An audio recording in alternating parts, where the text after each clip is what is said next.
a guerra e o terror de quem vive o seu dia a dia.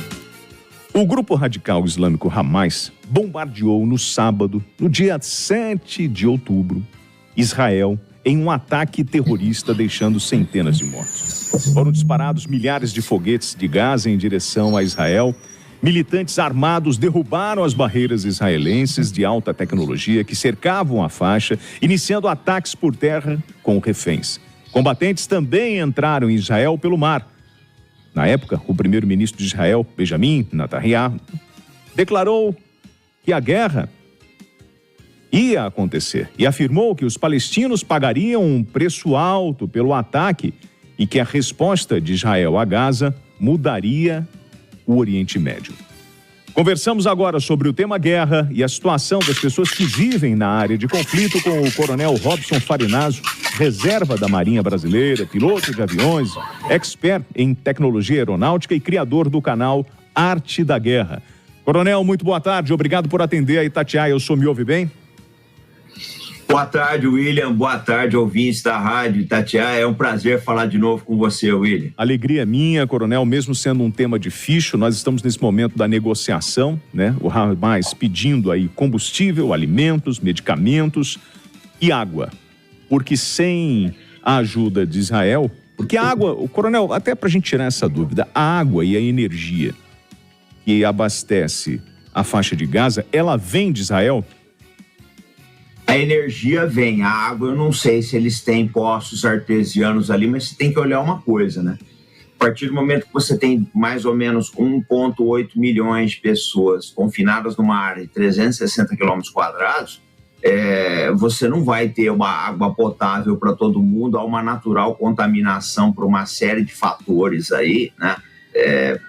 Até pela debacle dos serviços públicos. Então, realmente, a situação logística de Gaza é uma situação bastante preocupante. Coronel, quantos conflitos existem hoje no mundo? Nós cobrimos, por exemplo, a guerra da Rússia contra a Ucrânia e acabamos hoje naturalizando isso, né?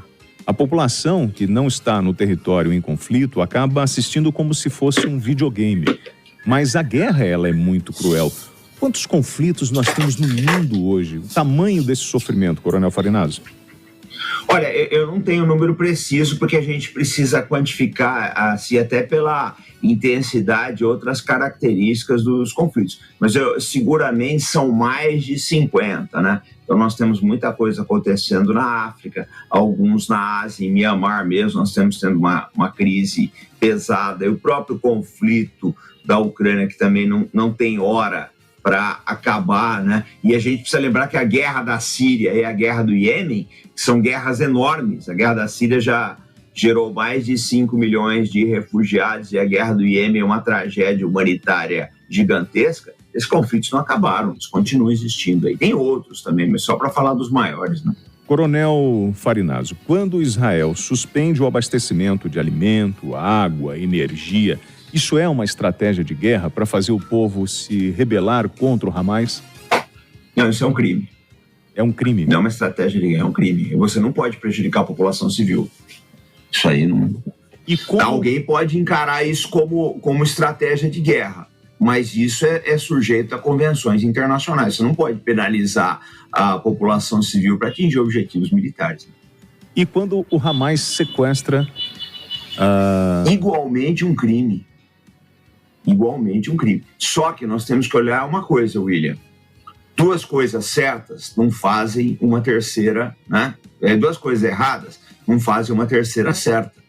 O que está acontecendo? Há erros terríveis do Hamas. O Hamas é tido por alguns países como organização terrorista, por outros não. É um fato, assim como o Hezbollah. Mas nós temos que ver o seguinte. Alguns bombardeios de Israel são indiscriminados. E outra coisa, passados 47 dias do início do conflito, Israel não conseguiu acabar com o Hamas. Então tem algo meio complicado nessa estratégia militar de Israel aí, algo não está muito bem. Coronel Robson Farinazzo, eu tenho aqui na mesa, na bancada da Itatiaia, a procuradora do Estado de Minas Gerais, Jerusa Dumont. Ela pede a palavra. Tudo bom, dona Jerusa? Um grande abraço para a senhora. Coronel, é justamente isso que eu queria te perguntar, por que o senhor acha Porque Israel também cometeu atos horrorosos, né? Porque se fala muito dos atos cometidos pelo Hamas, mas é como se tivesse agido na mesma moeda, sem se preocupar com a população civil que está do lado de lá. Por quê? Qual que é a sua opinião de Israel não ter conseguido acabar com o Hamas em si? Deixa eu falar uma coisa para a senhora. Esse combate que Israel está travando na faixa de Gaza, ele reúne duas condicionantes que são as mais preocupantes para um comandante militar num conflito. Primeiro, está a se combater uma insurgência, né? Um levante de uma população insatisfeita contra um Estado. Isso é dificílimo de acabar. Eu lembro aos ouvintes da Rádio Itatiaia, os Estados Unidos ficaram 10 anos no Vietnã e 20 anos no Afeganistão. Em nenhum desses dois casos, eles conseguiram modificar o quadro militar. Então, essa é a primeira condicionante, é o combate a uma insurgência. A outra condicionante é o seguinte: o Hamas está em túneis. É muito difícil você combater os túneis. Olha, só para a senhora ter uma base. Vou voltar ao Vietnã, vou voltar ao Afeganistão. Nos dois casos, mais no Vietnã do que no Afeganistão, a insurgência empregou túneis.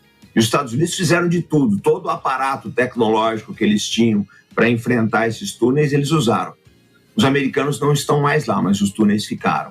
Então, Israel tem um desafio militar enorme pela frente. Eu vou ser sincero, eu vejo poucas chances de Israel conseguir resolver essa questão por meios puramente militares. A solução para Gaza é uma solução política. Bom, Coronel, nós temos aqui o empresário e palestrante Alexandre Santos. Ele tem uma pergunta para o senhor. Tudo bom, senhor Alexandre? Tudo bem, prazer falar com o senhor.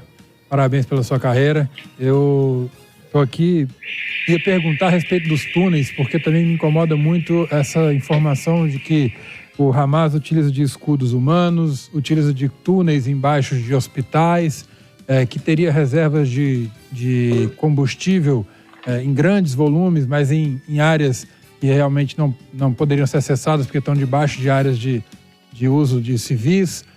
Essas informações, isso surge como? A gente pode ter convicção de que essas informações são plenamente reais ou não, para as pessoas que estão nos ouvindo poderem ter um pouco mais de clareza. São coisas que a gente tem que nível de segurança para poder saber até que ponto a gente não está ouvindo coisas que não são tão verídicas. Olha, eu acho a pergunta do senhor excelente, é maravilhosa, porque ela abre um leque para eu colocar algumas pontuações interessantes aqui. Eu acho que nada do que vem desse conflito, ou de conflito da Ucrânia, é confiável. No caso do conflito da Ucrânia, nada é confiável por russos nem por ucranianos. No caso do conflito em Gaza, nada é confiável tanto por parte de Israel como por parte do Hamas. Nós estamos vivendo, gente, na era da desinformação. É muito difícil saber o que é real ou não. Só para vocês terem uma base. O grupo Ansar Allah, né, que é o Houthis lá do Iêmen, eles divulgaram um vídeo do sequestro de um navio que seria israelense, né? O navio efetivamente foi sequestrado, mas o vídeo, eu tenho certeza que é um videogame e circulou nas principais redes de televisão do mundo como se fosse um vídeo real. Porque hoje em dia o que acontece? A pessoa pega uma fala do senhor e consegue alterar por computação gráfica o senhor dizendo coisas impublicáveis. Então é muito difícil a gente saber. Eu só acho, gente, tanto no conflito da Ucrânia quanto no conflito em Gaza, eu só tenho uma certeza. Uma certeza. Isso ninguém consegue me enganar nesse ponto. Há pessoas sofrendo em ambos os conflitos. A guerra é um crime, não tem como justificar a guerra. E, infelizmente, a nossa sociedade, ela ainda não se livrou, né, dessa grande mazela que são os conflitos. Mas respondendo assim, cabalmente a pergunta do senhor, eu particularmente não acredito em nada do que vem de lá, dos dois lados. O pessoal me envia estatísticas, já não, o Hamas destruiu tantos tanques israelenses. Eu não tenho como comprovar. Assim como estatísticas que Israel fala, não, olha, relaxa, olha, o Hamas estava guardando essa e outra arma em tal lugar, eu também não tenho como comprovar. É muito difícil a gente saber onde está a verdade nessa história toda. Coronel, o senhor é um homem de informações e, como o senhor disse, o senhor recebe relatórios, está o tempo inteiro monitorando essas áreas de conflito. O senhor consegue mensurar para o ouvinte da Itatiaia o sofrimento do povo que está num território de conflito?